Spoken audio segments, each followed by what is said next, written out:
कैसे हैं? मैं आशा करता हूँ सभी अच्छे होंगे और अपनी पढ़ाई को बेहतरीन ढंग से कर रहे होंगे। आज हम लोग जो डीआई की सेकंड क्लास लेकर आए हुए हैं बच्चों, डीआई की हम लोग सेकंड क्लास लेकर आए हुए हैं क्योंकि पिछली क्लास में हम लोग जब डीआई की क्लास लेकर आए थे वहाँ पे हमने डिस्कस किया था कि डीआई के क्वेश्चन कहाँ से बनते हैं, प्रीवियस ईयर के क्वेश्चन का पैटर्न क्या रहा है, 2021 और 22 में क्या चेंज हुआ पेट के एग्ज़ाम में। ये हम लोग जो है पिछली क्लास में हम लोग डिस्कस किए थे बच्चों। ये तो आपको पता ही होगा कि पिछली क्लास में हम लोग क्या डिस्कस किए थे। और 20 नंबर जो मैंने ऐसे पीपीटी यहाँ पे लगाया हुआ कि 20 नंबर पक्के, तो मैं बताऊँ बच्चों, मैं आज जो है पीवाईक्यू क्वेश्चन की एक सीरीज लेकर आया हुआ हूँ। 2022 का जो फर्स्ट शिफ्ट में एग्ज़ाम हुआ था, हम लोग शिफ्ट वाइज सारे क्वेश्चन को सॉल्व करेंगे कि पैटर्न कैसा रहा। 2022 में 4 शिफ्ट में हुआ और 2021 में 2 शिफ्ट में एग्ज़ाम हुआ। 2 दिन में 2022 में हुआ क्योंकि बच्चे ज़्यादा थे, नंबर ऑफ एस्पायरेंट ज़्यादा थे। तो ये इसलिए बता रहा था इसलिए बताऊँगा मैं कि बच्चे, क्योंकि क्वेश्चन जो पूछने का पैटर्न है 2021 से 22 में जो चेंज आया है वो मैं आपसे बताने वाला हूँ कि जो 2021 में उसका पैटर्न पूछने का तरीका था, 2022 में बिल्कुल वो चेंज हो चुका है। क्या हो चुका है बच्चे? 2022 में वो क्या हो चुका है, वो चेंज हो चुका है। हो सकता है कि 2023 में कुछ और चेंज होने की संभावनाएं हैं। इस वजह से मैं बच्चों आपको बताना चाहता हूँ क्योंकि हम चीज़ को जो है इतना नज़रअंदाज नहीं कर सकते हैं जितना कि हम लोग सोच रहे थे, ठीक है। तो इसलिए मैं बोल रहा हूँ बच्चों कि हम लोग को हर चीज़ को सीरियस लेना है और अच्छे से प्रिपरेशन करनी है अगर आपको 80+ नंबर चाहिए, क्योंकि अच्छी वैकेंसी अभी कल ही जो है यूपी बीडीओ का जो बीडीओ का एग्ज़ाम होता है, यूपी ट्रिपल बीडीओ का एग्ज़ाम देती है, उसकी जो कट ऑफ उसने जारी करी 69, ठीक है। तो 69 मतलब इस बार का पेपर अच्छा था इसलिए 69 कट ऑफ जारी करी है क्योंकि बच्चे बहुत कम लोग गेन कर पाए। लेकिन अच्छी कुछ कट ऑफें हैं, कट ऑफ्स हैं, जैसे सब लोअर पीसीएस का होता है, सब डिवीज़न अफसर का होता है, ठीक है ना, यूडीए एलडीए का होता है। तो वहाँ पर क्या होता है, क्योंकि यूडीए एलडीए अब एग्ज़ाम इसी के जरिए कराएगा। यूडीए अपर डिवीज़न क्लर्क का, अपर डिवीज़न असिस्टेंट का, लोअर डिवीज़न असिस्टेंट का बहुत अच्छी जॉब है, एक नंबर 1 की जॉब है, ठीक है। ये लोअर पीसीएस के तहत आती है क्योंकि जो बोलते हैं लोअर पीसीएस हम लोग देते नहीं, उसका लोअर पीसीएस एक सब डिवीज़न के नीचे जो एसडीएम के नीचे हम लोग काम करते हैं, कोई जैसे डीएम के नीचे एसडीएम के नीचे जो एलडीए यूडीए रहेंगे, उसकी भी यूपी ट्रिपल पेट के तरीके जो वैकेंसी कम रहती हैं तो जो कट ऑफ जाती है पेट से प्री की कट ऑफ जो जाती है वो 80 मतलब अच्छी कट ऑफ जाती है, क्योंकि उसको अच्छे, क्योंकि मान लीजिए 100 वैकेंसी हैं, 5 गुना 10 15 गुना 30 गुना बुलाएगा, तब भी जो है देख लीजिए कि आप 30 गुना लड़के बुला तो 3000 बुलाएगा 100 वैकेंसी में। अब 3000 लड़के तभी सिलेक्टेड हो पाएंगे, वही लड़के जा पाएंगे जिनके अच्छे नंबर होंगे, मान लीजिए 80+ है। तो हर नंबर की एक अपनी उपयोगिता है। आपको ये देख के चलना है कि हर एक नंबर अपना एक बहुत इम्पॉर्टेंट रोल करता है। तो इसको आप बच्चों दिमाग में रखना है कि हम किसी चीज़ को नेगलेक्ट नहीं कर सकते हैं, और डीआई को खासकर नहीं। आप डीआई को ये मत सोचिए कि नहीं हम तो डीआई बड़े किए हैं, यहाँ पे भी कर लेंगे, लेकिन नहीं कर सकते बच्चे। इतना इम्पॉसिबल नहीं है, इतना आसान नहीं है, क्योंकि पैटर्न बदल रहा है। क्योंकि बच्चों को उनको पता चल रहा है कि बच्चे जो है अब ज़्यादा हार्ड वर्क कर रहे हैं। हम नहीं चाहते हैं कि बच्चे इतना अंदर आएँ, कम से कम बच्चों को जो है बाहर ही रखना चाहते हैं, क्योंकि जो फॉर्म पढ़ने का तरीका वो भी बढ़ जाता है। तो वो चीज़ें सब देखते हुए जो एग्ज़ामिनर भी जब अच्छे से पेपर को सेट करता है तो वो भी सही चीज़ें देखता है कि कैसे मुझे बच्चों को वहाँ से काटना है। क्योंकि यहाँ पे 20 नंबर पक्के हैं तो मतलब ये नहीं कि आपके जो 20 नंबर आ ही जाएंगे। अगर प्रैक्टिस नहीं करेंगे, आप अच्छे समझेंगे नहीं कि पीवाईक्यू प्रीवियस ईयर पेपर में क्वेश्चन कैसे आए थे, तब तक आप कर नहीं सकते हैं। तो उन्हीं क्वेश्चनों की एक श्रृंखला लेकर आए हुए हैं 2018 का। मैं आपको बता दूँ बच्चों कि हम लोग 2018 का प्रश्न 2022 का जो हम लोग का अक्टूबर जो पहला शिफ्ट में हुआ था 2022 में, उसका हम लोग जो है डीआई करेंगे, ठीक है। और डीआई को जो है हम लोग वही पेपर से जो हुआ वो ऐसा ही रहेगा, और हम बताएंगे कैसे किस प्रकार का डीआई आया। आपको खुद पता चलेगा कि नहीं वाकई में सर आपने जो बताया वो डीआई का पैटर्न वही है, और वैसा ही जो है हार्ड, लोअर से हार्ड मैं बताऊँगा। जैसे मैं 2022 से 21 की ओर जा रहा हूँ, ठीक है। तो आपको पता चलेगा कि लेवल क्या है, 2022 में क्या लेवल था, 2021 में क्या लेवल था, आप खुद कंपेयर करेंगे। और 2023 में जब डीआई अभी होने वाला है अगले मंथ में, तो उसका क्या लेवल होगा वो आप ही एनालिसिस कर पाएंगे, ठीक है। मैं इसलिए सारी चीज़ें बता रहा था क्योंकि आपके दिमाग में एक पिक्चर बननी चाहिए क्लास स्टार्ट करने से पहले, ठीक है। तो ये हमारी डीआई की दूसरी क्लास है। जीएस की हम लोग क्लास 2 क्लास डाल चुके हैं, एक एंशिएंट हिस्ट्री, एक पॉलिटी में प्रीएम्बल डाल चुके हैं। अगर आप नहीं देखा तो लिंक डिस्क्रिप्शन में रहेगा, आप जाके वहाँ पे विजिट करके देख सकते हैं।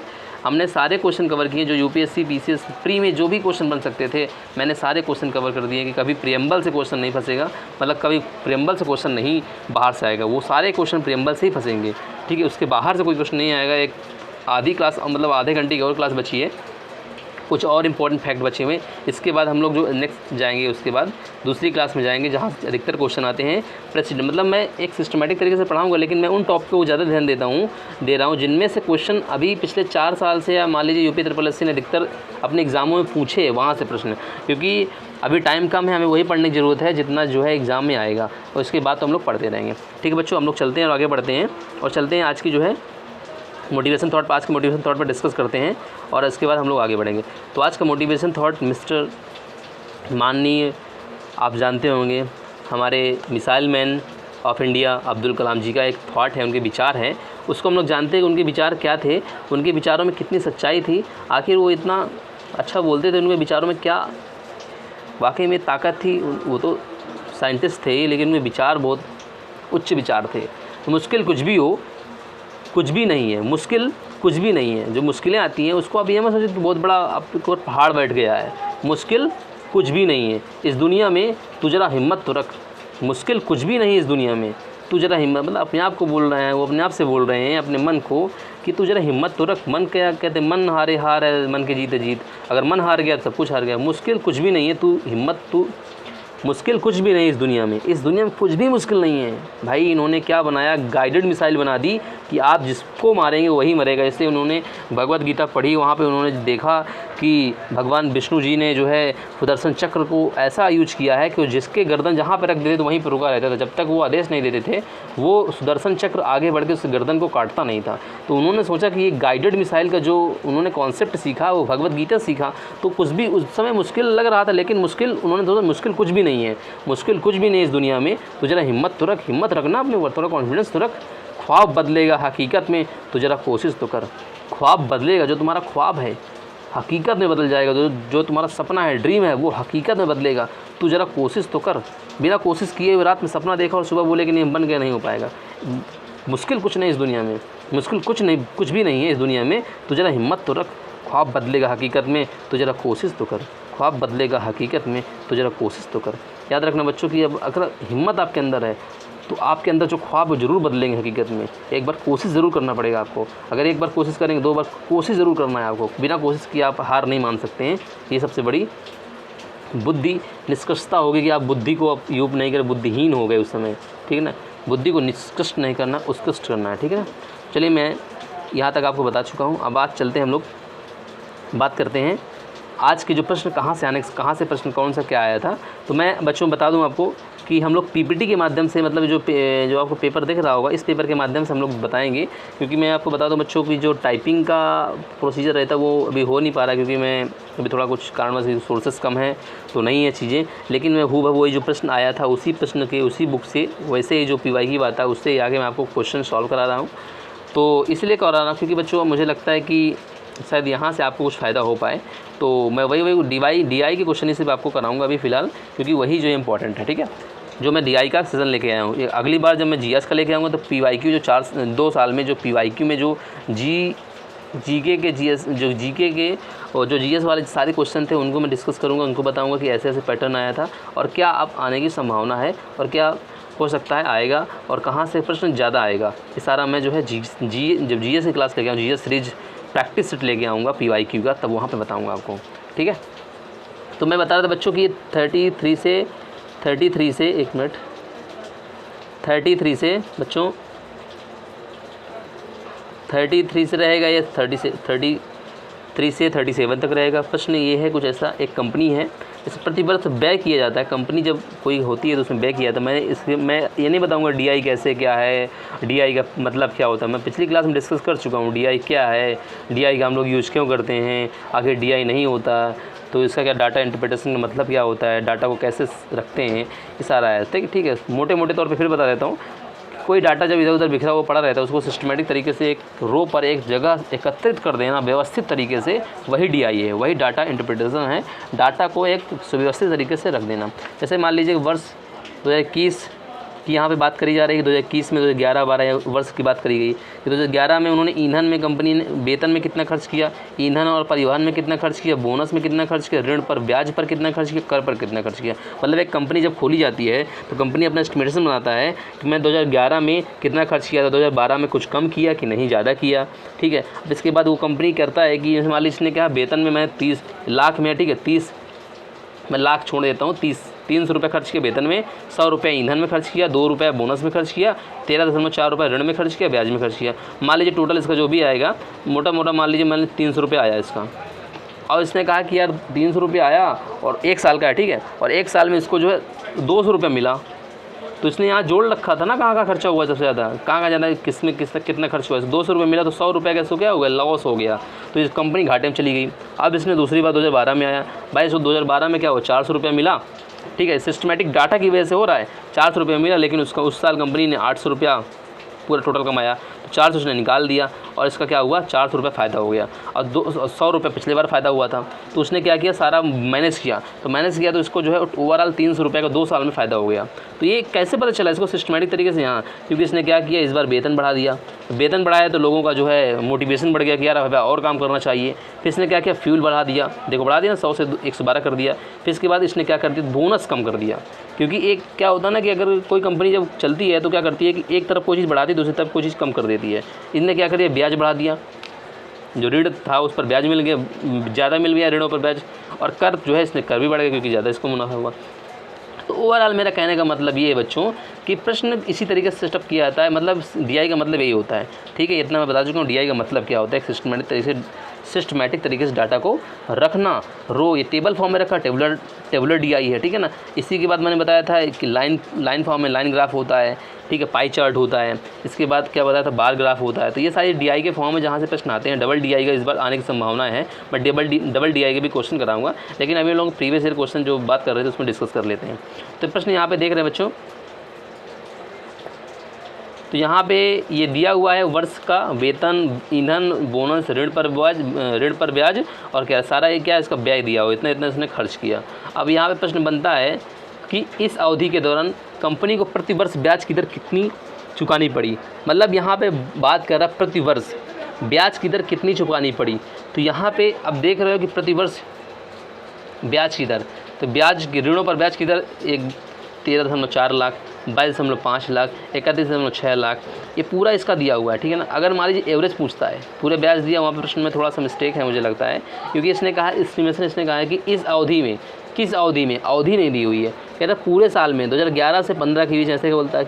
अब इस अवधि के दौरान कंपनी को प्रति वर्ष ब्याज की दर कितनी चुकानी पड़ी। अब कितनी चुकानी पड़ी, मान लीजिए उसने कह दिया 2011 में कितनी चुकानी पड़ी, 13.4 लाख चुकानी पड़ी, ठीक है। तो यहाँ पे मान लीजिए 13.4 लाख तो कोई ऑप्शन में नहीं है, 22.42 लाख ऐसे करके कोई है। देखो यहाँ पे कोई ऑप्शन दिख रहा है, 22.5 लाख, 26.4 लाख। तो यहाँ पे 26.6 लाख यहाँ पे दिया हुआ है। तो यहाँ पे मान लीजिए हमने कह दिया कि 2012 या 12 में कितनी चुकानी पड़ी। तो सिंपल सा प्रश्न था ये वाला, कर आसानी से हो जाता है, क्योंकि यहाँ पे बताया गया है कि बार बार मैं इसलिए आ रहा हूँ ताकि आपको पता चल जाए, ठीक है। मान लीजिए यहाँ पे बात करें 2014 में कितना, 26.4 लाख रुपया। तो यहाँ पे सिंपल प्रश्न था, 2014 का पूछ रहा था, मान लीजिए पूछा होता तो यहाँ पे सिंपल हम लोग करके निकल जाते। अब मान लीजिए यहाँ पे दी गई अवधि के दौरान कंपनी द्वारा भुगतान की गई बोनस, जो बोनस भुगतान किया गया है, बोनस की कुल राशि और इसी अवधि के दौरान भुगतान की गई वेतन की कुल राशि का लगभग कितना % था। तो यहाँ पर बच्चों प्रश्न यह बनता है, देखो मैं बता देता हूँ आपको, कि जैसे मान लीजिए कह दिया जाए कि बोनस, तो बोनस जितना मिला है पूरे साल में, बोनस की कुल राशि, बोनस की कुल राशि मतलब 2011 से 15 के बीच में जितना भी रहा सब कुछ इसको जोड़ देंगे, बोनस की कुल राशि, ठीक है। बोनस की कुल राशि और इस अवधि के दौरान भुगतान की गई वेतन की कुल राशि का लगभग कितना % है। तो बोनस की कुल राशि, भुगतान की गई वेतन, मतलब जो वेतन दिया गया, वेतन की कुल राशि पूरे साल में, ठीक है, कुल राशि ऐसे रखेंगे, ठीक है। बोनस की कुल राशि और वेतन की कुल राशि का कितना % है, % में 100 से क्या करा देते हैं बच्चों, मल्टीप्लाई करा देते हैं, ठीक है। जैसे मैं आपको एक एग्जांपल तरीके बता दूँ कैसे, जैसे हम लोग 10-12 में जब हम लोग एग्ज़ाम का पेपर देते, रिजल्ट आता था, हम लोग बोलते थे हमारे इंटर में 450 नंबर आए, कितने में, 500 में। तो हम लोग बोलते थे कितना % आया, हम तुरंत क्या करते थे, देते थे कि 90% आया, कैसे आया, ऐसे ही आया, 2 0 2 0 कट गया और ये 5 9 जा 90 और ये 90% इसका क्या आ गया, आंसर आ गया। तो ऐसे ही करते थे कि कितने में कितने आए, पूछते कितने में कितने आए, तो बोलते थे 500 में 450 आए। परसेंट कितना मतलब 100 से मल्टीप्लाई करा देते, उस समय सोचते नहीं थे, करा के मतलब निकाल देते थे परसेंटेज। तो वैसे ही क्या है कि बोनस की राशि वेतन की राशि कितना परसेंट है, बोनस की राशि, याद रखना प्रश्न ऐसे है कि आप समझे नहीं, बोनस की राशि, पहले बोनस है तो ऊपर बोनस आएगा, ठीक है। वेतन की राशि, वेतन की कुल राशि का आया ना, बोनस की कुल राशि वेतन की कुल राशि का कितना परसेंट है, ये कितना परसेंट है। तो यहाँ पर मान लीजिए मैं कहता हूँ, जैसे मैं थोड़ा सा एग्जांपल मैं लेता हूँ छोटा सा, आपको बहुत इसलिए समझा रहा हूँ क्योंकि आप यहाँ से प्रश्न बनेगा, यहाँ से प्रश्न बहुत बनता है, इसलिए बच्चों में समझा रहा हूँ, आपको बार बार समझा रहा हूँ। देखना बात बच्चों, बात थोड़ा सा है, थोड़ा सा आपको इसलिए बता रहा हूँ चीज़ें क्योंकि आपको समझना बहुत ज़रूरी होता है। जैसे मान लीजिए मैंने कह दिया कि 10 रुपया, ठीक है, ये 100% है टोटल। मैंने कहा तुम्हारे पास कितना रुपया, तुमने कहा मेरे पास 10 रुपया, मैंने कहा 100%। कोई चीज़ 100% होती कि नहीं होती है, हर चीज़ 100% लेके चलते हैं, तो पता है आपको। अब 10 रुपया 100% है, मैंने कह दिया अच्छा बताइए तुम्हारे पास 2 रुपया है, तुम्हारे पास 2 रुपया है, ठीक है, 100% टोटल होता है, ठीक, 2 रुपया। अच्छा बताइए 10 रुपया, 2 रुपया 10 रुपया का कितना परसेंट है, 2 रुपया 10 रुपया का कितना परसेंट है।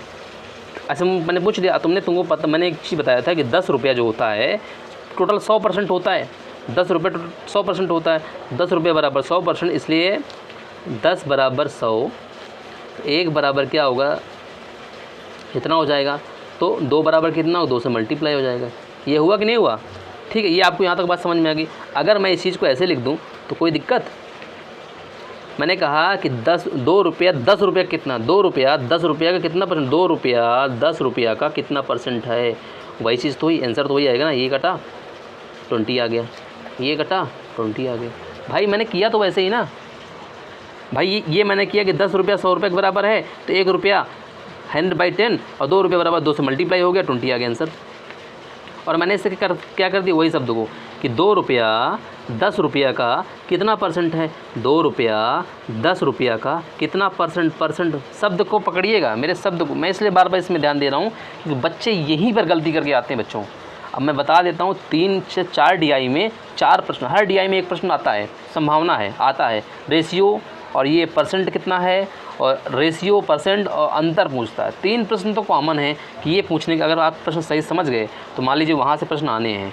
3 चीज़ याद रखना कि जब प्रश्न पूछता है, फिर बताता हूँ एक बार कैसे प्रश्न पूछता है। एक बार रेशियो पूछेगा कि फ़लाना A और B के बीच में रेशियो बताओ, रेशियो। दूसरा प्रतिशत पूछेगा, ठीक है, कि A B का कितना है, A B का लिख लो उसको, A B का कितना परसेंट है। तीसरा पूछता है A B से कितना अधिक है, कितना अधिक या कम है, समझ लेना बात को। और चौथा प्रश्न क्या बन जाता है, चौथा प्रश्न बनता है रेशियो हो गया, A B का कितना परसेंट है, A B से कितना अधिक ज़्यादा कितना ज़्यादा है। और चौथा प्रश्न बनता है कि अंतर A B के बीच में, A व B के बीच में, अंतर पूछ लेता है, ठीक है, या तो योग पूछ लेगा, ठीक है। और यहाँ पे पांचवा पूछेगा कि और क्या पांचवा पूछता है, पांचवा पूछ लेता है बच्चों कि A B का कितना परसेंट है, ये तो मैंने बता ही दिया, A B का कितना अधिक है। एक प्रश्न और आता था दिमाग में बच्चों, मैं दिमाग में आ नहीं रहा है, बहुत अच्छा प्रश्न वहाँ से बनता है, चलो अभी आएगा एग्ज़ाम में। हाँ, एवरेज पूछ लेता है, औसत, ये बहुत पूछता है, औसत बहुत इंपॉर्टेंट। ये 5 चीज़ याद रखना, 5 चीज़ें आती है। रेशियो पूछेगा, 2 के बीच में रेशियो, A B का कितना परसेंट है, A B का कितना परसेंट है, A B का कितना कम है अधिक है, अंतर क्या है A B के बीच में, अंतर क्या, औसत क्या है, ठीक है ना। एवरेज पूछ लेता है, ये बात याद रखना, एवरेज भी पूछ लेता है बच्चों, ठीक है। तो इतना आपको समझ में आ गया होगी बच्चों। हम आगे बढ़ते हैं। तो मैं यहाँ तक आपको इसलिए बता रहा था बच्चों, ताकि आपको चीज़ें दिमाग में आ जाएँ। प्रश्न मैं बताऊंगा, कैलकुलेशन आप करेंगे, ठीक है ना। यहाँ पे बोनस की कुल राशि जोड़ दो, यहाँ पे जो बोनस दिया हुआ है बच्चों, ये बोनस दिया हुआ है बच्चों। यहाँ पे एक बार मैं इसको थोड़ा जूम करूँगा, ये यहाँ पे बोनस की कुल राशि जोड़ दो, ठीक है। ऊपर रखो बोनस की राशि और वेतन की कुल राशि का कितना % है याद रखना, और ऊपर 100 से मल्टीप्लाई कराओगे, याद रखना, ठीक है। तो याद रखना, इसलिए मैं बोल रहा था। अब मान लीजिए नीचे वाला सबसे बड़ा नंबर है, बड़ा अगर नीचे बड़ा है 30 है, ऊपर 2 है, तो क्या होगा, आंसर छोटा ही आएगा। तो कॉमन सेंस भी लगाना सीखना बच्चों, कि आप ऑप्शन से ज़्यादा चीज़ों को हल करेंगे। जब आप ऐसा करेंगे तो आप यहाँ पे देख रहे होंगे, क्योंकि छोटे छोटे आंसर आ रहे हैं। क्योंकि बोनस की राशि कम है। मान लीजिए बोनस की राशि 4 जोड़ने से आपकी जो है 15 आएगी टोटल। जोड़िए, क्योंकि जोड़ूंगा सब करूँगा तो टाइम लगेगा। 15 आई और 20 आया, ऐसे करके आप 100 से कराएंगे। यहाँ पे 2000 है, तो समझ लीजिए ऊपर 500 नीचे 2000 है, तो मान लीजिए ऊपर वाला संख्या छोटा है तो आंसर ऐसे ही कुछ आएगा। तो आप कॉमन सेंस लगा के यहाँ पे कर सकते हैं। आंसर यहाँ पे दिया भी हुआ है बच्चों, ये भी आपको करना है। तरीके आपको बताऊँगा, आंसर आपको वहाँ पे निकालना है, ठीक है। अगर आपको तब भी नहीं आएगा तो हम दूसरी क्लास लेके आएंगे, आप अपने डाउट बताएंगे, हम आपको दोबारा जो है चीज़ों को समझाएंगे, ठीक है। तीसरा प्रश्न ये है बच्चों, कुल व्यय 2011 में कुल व्यय 2015 में कुल व्यय कितना %। वही प्रश्न आया कि 2011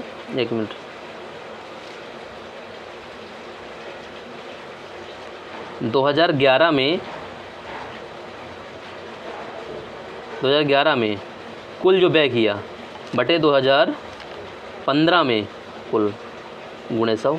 वही प्रश्न है, सेम टू सेम ऊपर वाला प्रश्न है। 11 में 15 में कुल व्यय कैसे, ये भी देख लो। कुल व्यय का मतलब ये है कि ये 2011 में टोटल कितना,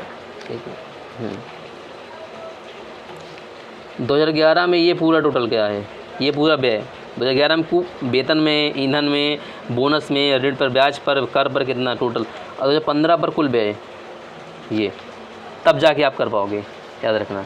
ऐसे नहीं कर पाओगे आप, तब जाके आप क्या कर पाओगे, कर पाओगे, ठीक है। इस बात को आप समझ लें दिमाग में।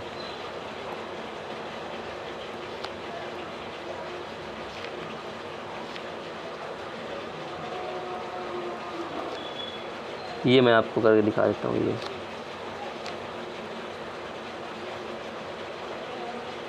ये थोड़ा सा मैं इरेज कर देता हूँ इसको, और ये ठीक। ये समझ में आ गई बात कि नहीं समझ में आ गई बात? थोड़ा सा मैं इसको और बदल देता हूँ। जब मैं बोनस की बात कर रहा था ना बच्चों, तो वो भी दिखा देता हूँ आपको। ये टोटल बोनस पर व्यय, ये टोटल बोनस पर व्यय हो गया, और टोटल वेतन पर व्यय हो गई है, ठीक है। तो ये तो चीज़ें इसलिए समझाने का मतलब मेरा होता है कि आपको चीज़ें, सारी चीज़ें क्लियर हो जाएं, ठीक है। अब अगले प्रश्न पर बढ़ते हैं, हम बात करते हैं। अब लिखा सभी वर्षों के करों पर जो टैक्स है कुल व्यय, और सभी वर्षों के ईंधन और परिवहन पर कुल व्यय के बीच में अनुपात आ गया ना। अनुपात वाला प्रश्न बच्चों, कातना अनुपात वाला प्रश्न आ जाएगा। तो जो कुल टैक्स रेशियो, एक मिनट,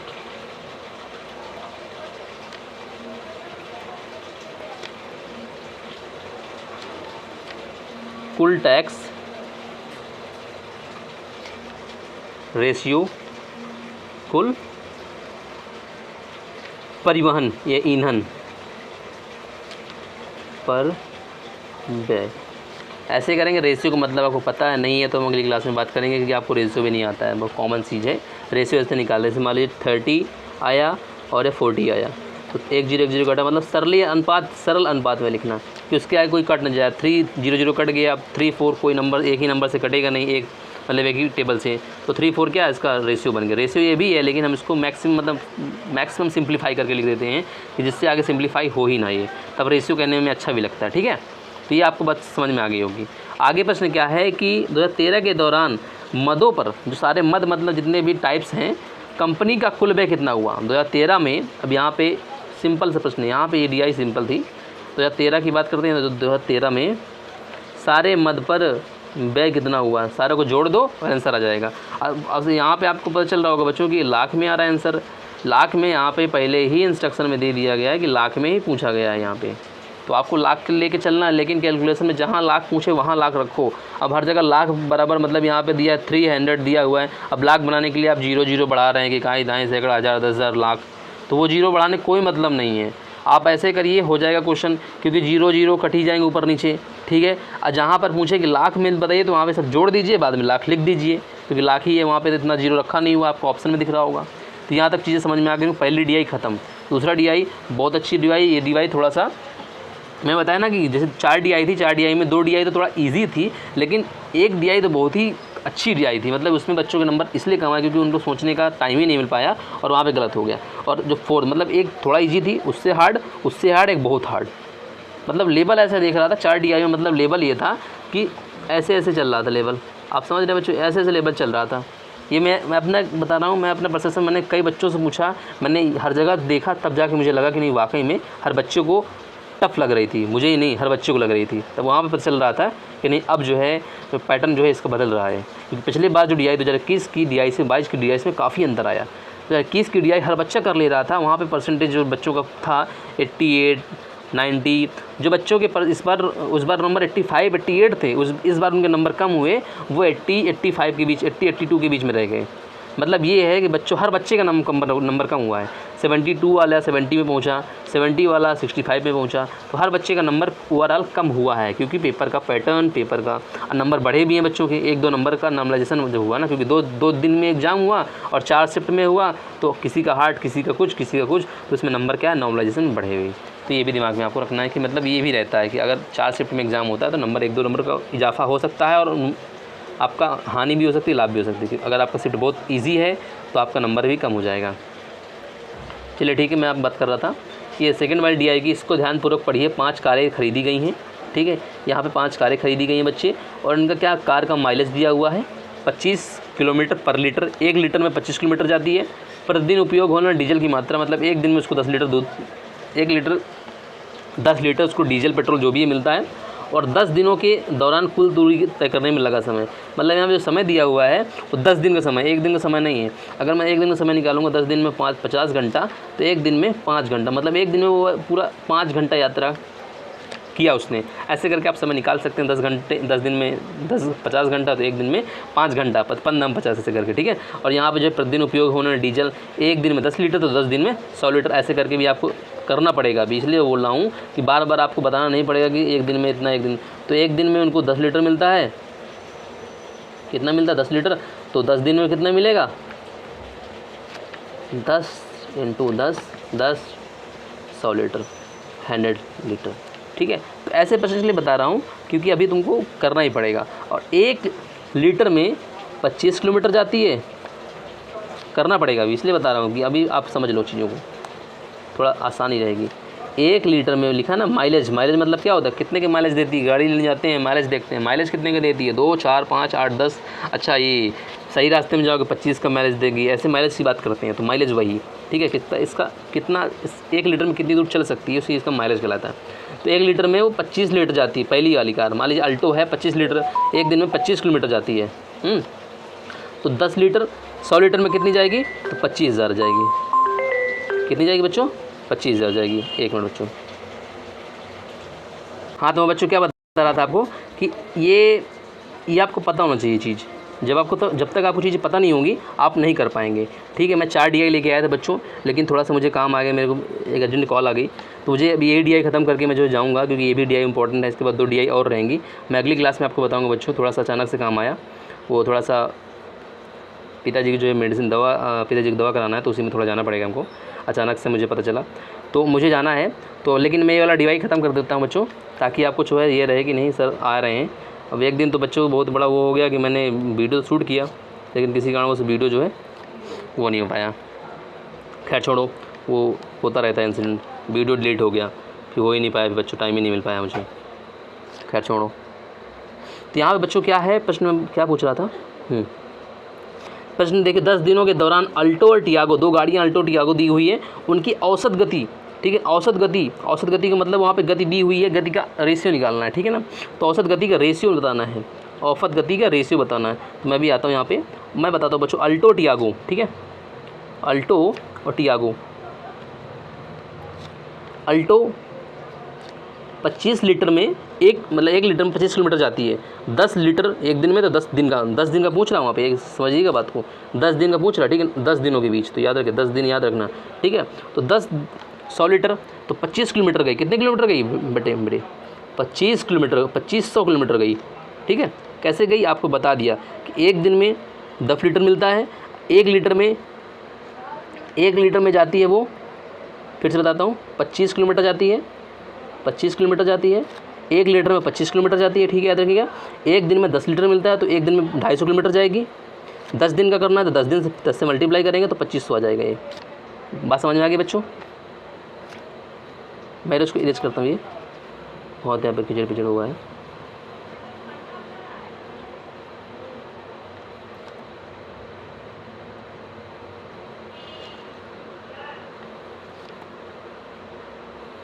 थोड़ा सा बच्चों थोड़ा सा इरेज करना पड़ता ना, अभी दूसरे नहीं जाएंगे क्योंकि यहाँ पे फिर जो है प्रश्न नहीं पढ़ पाएंगे। तो 2500 आगे कैसे आ गया अब बता देना मैंने कैसे आया 2500, तो यहाँ पे आ गया 2500, मतलब अल्टो का 2500 क्या आ गया, कुल दूरी तय करी 10 दिनों के अंदर। लेकिन हमको गति निकालनी है, स्पीड, तो दूरी बराबर चाल बराबर क्या हो, दूरी बटे समय, दूरी बटे समय। टाइम कितना है 50 घंटे, टोटल कितना है 50 घंटे हमको मिलते हैं 10 दिन के। ऊपर मैंने पढ़ाया था आपको बच्चों कि टोटल क्या है 10 दिन के कितना मिलता है हमको बच्चों, यहाँ पे कितना 50 घंटे मिलता है। तो एक दिन का 5 घंटे था लेकिन 10 दिन का पूरा निकालना है, ठीक है। तो एक जो कट जाएगा तो यहाँ पे कितना आएगा, हमको आ जाएगा 50 आ जाएगा, ठीक है। अब यहाँ पे टियागो की बात कर रहा है, टियागो की बात कर रहा है 30 लीटर, तो वैसे ही 30 से 1 लीटर में 30 तो 10 लीटर में 300, लेकिन 10 दिन तक चलाना है हमको कार, 10 दिन तक डीजल मिल, क्योंकि 10 दिन का हमको निकालना है। तो 1 लीटर एक दिन में 10 लीटर, 10 दिन में 100 लीटर, तो 3000 आ जाएगा। ये दूरी आ गई। समय कितना दिया हुआ है इसमें 55 दिया हुआ समय, ठीक है। अब इसको अब यहाँ पे दिया हुआ है हमको समय कितना दिया हुआ बच्चों 55, टियागो की बात कर रहा है 50 दिया हुआ है यहाँ पे। एक मिनट बच्चों थोड़ा सा हमने गलत पढ़ लिया था, ठीक है। यहाँ पे टियागो 30 है, 12 लीटर मिलता है एक दिन में। कितना मिलता है बच्चों 12 लीटर मिलता है इसको, 12 लीटर और 10 दिन में मिलता है, और कितना 50, ठीक। एक जीरो से एक जीरो कटेगा यहाँ पे, ठीक है। 5 दूनाई 10, तो यहाँ पे कितना आ जाएगा 36 आ जाएगा, ठीक है। 12 नहीं 72 आ जाएगा बच्चों, कितना आएगा 72 आएगा, ठीक है। 12 3 जा 36, 2 जा 72। अभी कट भी जाएगा 25 और 36 का रेशियो आएगा। ये क्या आएगा 25 36 का रेशियो आएगा, ठीक है। कैसे आया 2 के टेबल से दोनों को काटोगे तो 25 आ जाएगा, और क्या आ जाएगा बच्चे 36 आ जाएगा, ठीक है। अब आंसर देखते इतना आ रहा है आंसर कि नहीं आ रहा है, तो यहाँ पे 20/6 पहला आंसर, ठीक है, ये ऐसे आएगा। तो आगे ना पहला आंसर कैसे आना था, रेशियो से निकालना था, रेशियो अनुपात बता दिया हमने। और अब 29 नंबर वाला सवाल जब बच्चे देखते रहोगे तो वो लोग छोड़ दे, क्योंकि बड़ा सवाल है, थोड़ा सा लग रहा है कि हो नहीं पाएगा, क्योंकि थोड़ा काफ़ी बड़ा सवाल हो गया था। तो यहाँ पे दिया है अल्टो और क्विड का 10 दिनों। अब यहाँ पे अल्टो और क्विड का 10 दिनों के दौरान औसत गति निकालनी है, एक दूसरे की ओर यात्रा कर रहे हैं। तो यहाँ पे एक कॉन्सेप्ट लगता है, जब हम लोग, मैं कॉन्सेप्ट आपको पढ़ाऊँगा बच्चों कब, जब आपने पढ़ा होगा, जब आप चाल और दूरी पढ़ते हैं कि एक लाइन है, एक ए से ए और बी 2 प्लेटफॉर्म है, एक पी गाड़ी है और एक क्यू गाड़ी है। पी बी की ओर जाती है, क्यू ए की ओर जाती है, तो यहाँ पर मिलते हैं। तो वहाँ पर एक फॉर्मूला बन के निकल के आता है कि S1/S2 अंडर रूट में T2/T1। ये कैसे आया, क्योंकि स्पीड जो होती है टाइम का इन्वर्सली प्रोपोर्शनल होती है, समय बराबर चाल बराबर दूरी बटे समय से, ठीक है, याद रखना। ये इन्वर्सली प्रोपोर्शनल होती है। तो S1/S2 अंडर रूट में T2/T1, यहाँ पे यही फॉर्मूला इसमें लगेगा कि क्या कर रहा है कि अल्टो क्विड एक दूसरे की ओर औसत गति से चल रही है, एक दूसरे की ओर, ठीक है ना, ऐसे करके। तो यहाँ पे सापेक्ष चाल एक दूसरे की चाल जुड़ जाती हैं। अगर एक ही तरफ दोनों चल रही हैं, ऐसे करके दोनों एक ही दिशा में चल रही हैं, तो उनकी चाल क्या हो जाती है, घट जाती है। वो सापेक्ष चाल का नियम है रिलेटिव स्पीड का, वो बाद में डिस्कस करेंगे। एक दूसरे के शुरुआती बिंदु की ओर चल रही है, ठीक है ना, ये यहाँ से शुरुआती बिंदु की ओर चल रही है, क्यों ए की शुरुआती बिंदु की ओर चल रही है, पी की शुरुआती बिंदु की ओर चल रही है, और पी क्यू के शुरुआती बिंदु की ओर चल रही है। यहाँ शुरुआत कर रहे हैं ना क्यों, तो वहाँ चल रही है। अब यहाँ पे क्या होता है, एक दूसरे की ओर चल रहे हैं। शुरू में दोनों कारों के बीच इतनी दूरी थी, अल्टो क्विड एक दूसरे से मिलने के बाद, अब यहाँ पे एक दूसरे मिली, अल्टो क्विड मिलने के बाद अपने गंतव्य पे पहुँचने में लगा समय के अंदर, फिर अपने गंतव्य में पहुँच गई। भाई क्यू को जाना था, बी से स्टार्ट करा इसने, ए को जाना था, यहाँ गंतव्य था, और पी को यहाँ से स्टार्ट करके यहाँ पहुँचना था। तो दोनों कहाँ पे मिली, यहाँ पे मिली, ठीक है, वहाँ पे कॉमन पॉइंट हो गया। तो इसलिए बता रहा था ये वाला फॉर्मूला लगता है वहाँ पे, क्यों आता है, कैसे आता है, वो मैं अगली क्लास में बताऊँगा। यहाँ पे बताऊँगा तो वो DI का मतलब नहीं है, क्योंकि DI में हम आपको बता बस रहे हैं कैसे क्या करना है। मैं अगर बता के भी निकल सकता था, लेकिन मैंने बताया कि यहाँ से ऐसे कॉन्सेप्ट है। अगर आपको ज़्यादा जानकारी चाहिए तो हमें बताइएगा, तो हम जो है अगली क्लास बना के आएँ, क्योंकि मैथमेटिक्स में अभी यहाँ पे चीज़ें नहीं बताई गई हैं। मैं आपको बताऊँगा कहाँ से आप पढ़ लीजिए, अगर नहीं आप मुझे समय मिलता है तो मैं आपको सजेशन दे सकता हूँ कैसे कहाँ से पढ़ना है, ठीक है। तो मैं बताता हूँ बच्चों। तो यहाँ पता चल गया आपको अब जो है हमको एस और S1 S2 निकालना है। S1 S2 में क्या निकालना है हमको बच्चों, ये निकालना है, एक SA मतलब अल्टो की स्पीड निकालना है और यहाँ पे निकालना है क्विड की स्पीड, क्विड की स्पीड निकालना है। अब यहाँ पीछे चलते हैं हम लोग, अब यहाँ पे हम लोग चलते हैं पीछे, यहाँ पे इसको करते हैं इरेज, ठीक है। यहाँ पे इरेज इसलिए कर रहे हैं क्योंकि हम लोग जो यहीं फिर से निकालने वाले हैं ये वाला, यहीं पे उसी को बार बार पेज को हम बदल नहीं सकते क्योंकि हमको वहाँ पे जो है दिक्कत हो जाएगी यहाँ पे, ठीक है। यही वाला प्रश्न थोड़ा सा अच्छा था यहाँ बच्चे गलती करे होंगे, ठीक है। तो यहाँ पे हमारा अल्टो था, SA निकालना है और क्विड निकालना है, ठीक है। तो SA निकालने के लिए कुल दूरी चाहिए, फिर समय चाहिए, समय दिया हुआ है, अल्टो का समय दिया 50, क्विड का निकालना है और यहाँ पे दूरी निकालना है। दूरी कितनी थी, हमने 2500 निकाली थी ना पिछले बार, अभी भूलना नहीं, एक बार निकाल लिया करो तो उसको दिमाग में रखा करो। अब क्विड के लिए निकालना कुल दूरी, कुल समय कितना दिया क्विड का 100, और यहाँ पे दूरी कितनी निकालनी है, दूरी निकालना है ना, तो कितना करेंगे 25 × 10 × 20 क्यों, क्योंकि 1 लीटर यहाँ पे दिया हुआ है, 20 लीटर पर डे, 10 डेज कर दिया हमने, ठीक है। और यहाँ पे 2 जीरो कटेगा और यहाँ पे जो है ये कट जाएगा पूरा, ठीक है। तो यहाँ पे कितना आ जाएगा 50 आ जाएगा और यहाँ पे आ जाएगा 50 यहाँ पे भी आ गया और 50 यहाँ पे भी आ गया। अब उसमें बताया है, उसने ये बोला है कि समय का अनुपात, यहाँ पे स्पीड तो निकाल ली हमने भाई, स्पीड मैंने SA और SK निकाल ली। अब यहाँ पे अंडर रूट लग जाए क्योंकि इधर का अंडर रूट उधर भी जा सकता है, उधर का अंडर रूट इधर भी आ सकता है। अब यहाँ पे TB TK/TA ये कैसे आया, फार्मूला से, ठीक है। फिर से अगर कहो तो बता दूं, लेकिन आपको समझ में आ गया होगा कि मैं फार्मूला कहाँ से आया था। फार्मूला ये वही फार्मूला तो था बच्चों, S1/S2 अंडर रूट में T2/T1, इसी को उल्टा करके ऐसे कर सकते हैं T1/T2 अंडर रूट में S2/S1, ठीक है। तो वही चीज़ मैंने वहाँ पे रख दिया। अब हमारा 50 है, दोनों 50-50 है, कितना 50-50, वो 50-50 जाएगा कट। अब यहाँ पे अंडर रूट में रखा 50/50, यहाँ पे T2/T1, ये कटा, 1 का 1 ही आएगा तो 1:1 आया। तो 1 का जो अंतर लोगे तो कितना आएगा 0, तो यहाँ पे आंसर क्या आ रहा है 0 घंटा, ये आंसर आ गया। यही यहाँ पे जो है आंसर आ रहा है बच्चों। एक मिनट,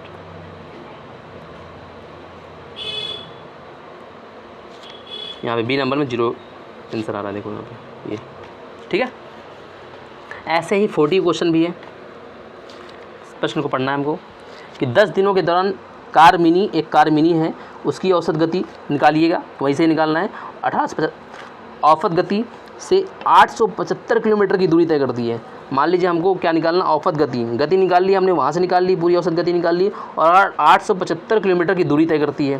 तो यहाँ पे समय की बात करी गई बच्चों, देखो समय का अनुपात पूछ रहा है। समय बराबर क्या होता है, समय बराबर क्या होता है, दूरी बटे चाल, स्पीड बाय टाइम। तो दूरी कितनी दी हुई है यहाँ पे बच्चों, दूरी दी हुई 875 दी हुई है यहाँ पे।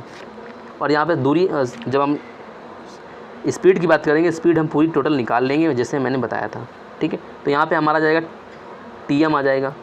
इसके बाद कार मिनी द्वारा इतना दूरी चलने के समय 10 दिनों के दौरान, फिर इसके बाद यहाँ पे दिया गया 10 दिनों के दौरान स्विफ्ट द्वारा। अब TS स्विफ्ट द्वारा, वही D/S स्पीड हो गई। स्पीड इसकी कितनी दूरी निकालेंगे, वैसे दूरी कितनी है 990, और यहाँ पे दूरी वैसे निकाल लेंगे। और दोनों का क्या करना है, रेशियो निकालना है, TM कार मिनी TS, इन दोनों को निकालने के बाद ऐसे करके क्या निकालना है बच्चों, रेशियो निकालना है। कर लोगे नहीं कर लोगे, मुझे लगता है आप कर लोगे। अगर नहीं कर पाओगे तो मुझे बताइएगा बच्चों, मैं आपको करके बता दूंगा, लेकिन तरीका यही रहेगा, कैलकुलेशन आप करिएगा, ठीक है। तो ये आप कर लेना। और यहाँ पे लास्ट क्वेश्चन क्या है इसका, 2 क्वेश्चन और है इसके, देख लेते हैं इनको भी। 10 दिनों के दौरान टियागो और मिनी कार दौड़ाता है कि कुल दूरी का अनुपात, कुल दूरी की बात कर रहा है अब यहाँ पे कुल दूरी आपको निकाल लेना है। बस कैसे करना है कि जो उसका माइलेज था, जो उसके जितना डीजल मिलता था, पेट्रोल जो भी मिलता था, उसको मल्टीप्लाई करा देना है और दोनों का रेशियो निकालना है, क्योंकि हम दूरी निकाल लेते थे D। तो यहाँ पे क्या निकालना है, DT टियागो रेशियो मिनी, दोनों का निकाल लोगे आप। तो वहाँ पे रेशियो निकाल के कर देना है आपको, यहाँ पे आ जाएगा आंसर। अब यहाँ पे फिर ये 42वां क्वेश्चन क्या है, यदि सभी कारों को, मतलब जो अगला क्वेश्चन है 42वां, तो उस अकॉर्डिंग उसके हैं, इसके अकॉर्डिंग है, जो पेपर बना था उसके अकॉर्डिंग 42वां क्वेश्चन ये था। तो सभी कारों द्वारा 10 दिनों में तय की गई दूरी, जो सभी कार हैं उनकी 10 दिनों में तय की गई दूरी निकालो। ठीक है, सभी कारों द्वारा 10 दिनों में तय की गई कुल दूरी, जो कुल दूरी आ जाएगी, मान लीजिए कुल दूरी आई 1000, कितनी है बच्चों, 1000 आ गई। अब 1000 आ गई तो कार ए और बी द्वारा 150 घंटे और 300 घंटे में तय की गई।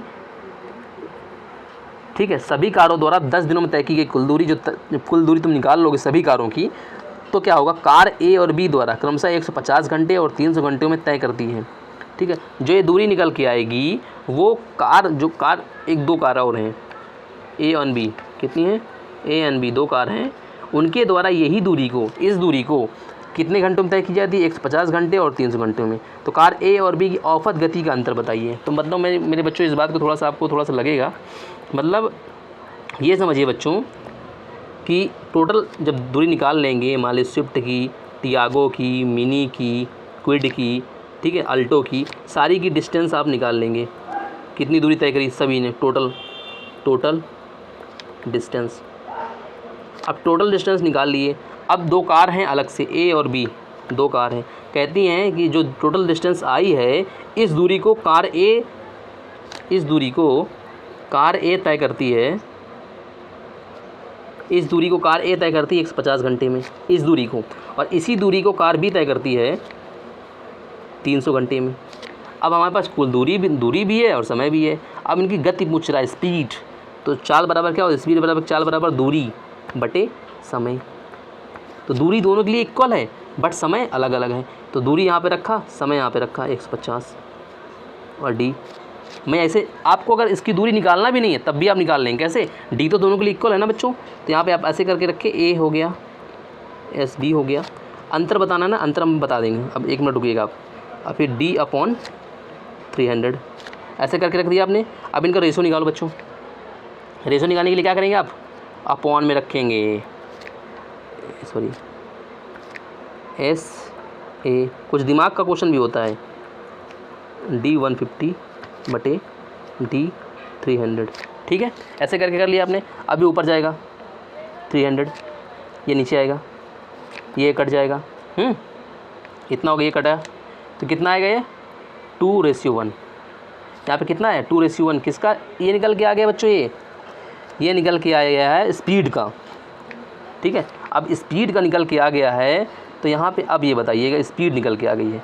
अब स्पीड क्या निकालना है बच्चों, अंतर निकालना है। स्पीड का क्या निकालना था हमको बच्चों, निकालना था क्या, हमको अंतर निकालना था। अब यहाँ पे मान लीजिए ये हम रेशियो नहीं करते, ठीक है, तो यहाँ पे रेशियो का मतलब ये था बच्चों, 1 मिनट कहाँ पे हो गया, हाँ, तो यहाँ पे हमारा रेशियो अगर देखते हैं हम लोग, तो स्पीड का अंतर क्या निकल के आएगा, 2:1 आएगा। मतलब 2:1 का मतलब क्या होगा, 1, तो 1 का क्या होगा, मल्टीपल होना चाहिए, तो 1 का मल्टीपल तो सभी है, इसलिए यहाँ पे हम लोग ऑप्शन एलिमिनेट करके नहीं कर पाएंगे, नहीं तो हम यही ऑप्शन से एलिमिनेट करके कर देते हैं। लेकिन अब यहाँ पे क्या है कि डिस्टेंस जो रहेगी उससे क्या रहेगा, हम पहले क्या करेंगे, पूरी दूरी निकालेंगे, दूरी निकालने के बाद वहाँ से हम लोग जो है औसत गति निकालेंगे। ठीक है ना, तो औसत गति के बीच का अंतर निकालना था, तो बीच का अंतर हमको लगता है कि जो है पूरा निकालना पड़ेगा उसमें। ठीक है, क्या रहेगा कि पहले पूरी दूरी में उसको डिवाइड करेंगे, जो आएगा उसके बाद जो डिवाइड करेंगे वो आएगा, उनके बीच का अंतर निकालना पड़ेगा, नहीं तो हम लोग रेशियो मेथड से निकाल सकते थे। ठीक है, तो ऐसे करके क्वेश्चन करना रहेगा बच्चों। अगर आपको अच्छा लगता है वीडियो तो लाइक करिए, शेयर करिए। अगले जो 2 DI इसी 2022 के शिफ्ट के फर्स्ट के क्वेश्चन हैं, 2 DI और हैं, उनको हम अगली क्लास में करेंगे। तो करने का तरीका बच्चों ऐसे ही है, ठीक है ना, करने का तरीका यही रहेगा। तो मिलते हैं तब तक के लिए अगली क्लास में, तब तक के लिए बाय बाय, टेक केयर, जय हिंद।